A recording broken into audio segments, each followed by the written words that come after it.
And good morning, it's Craig from Blades, Beams and Binos here again. Today I'm going to talk about the Spyderco Pygmy Warrior.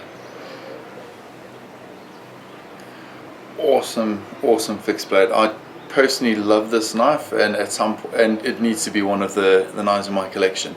Now, the reason I've got this here is the original Warrior.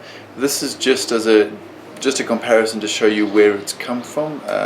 It was originally an Almar, then they made the Warrior, as far as I'm aware, and then the Pygmy Warrior, which is what we're talking about today. Solid knife. You can see the thickness of the steel here, I hope.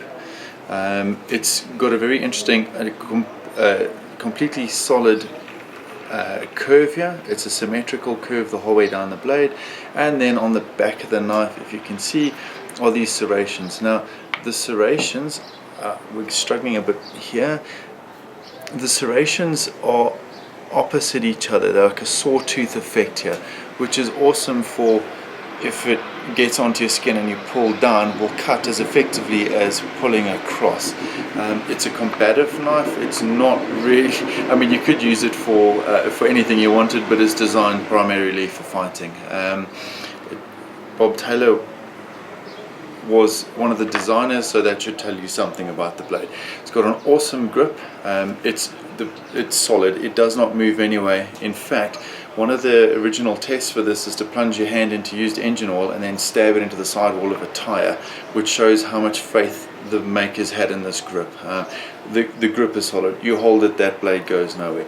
You can use it either fixed blade, forward or reverse grip. It has a nice impact point or skull crusher, whatever you want to call it.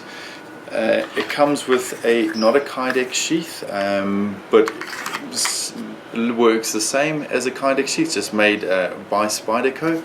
A nice solid locking mechanism. You can alter the grip for left and right hand carry.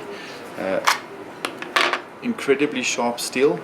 And a very nicely textured grip. I don't know if you can hear my fingers on there. In fact, it's taking the skin off my finger. Although when you hold it, it's not abrasive at all. It's just incredibly grippy. You can make this knife thinner.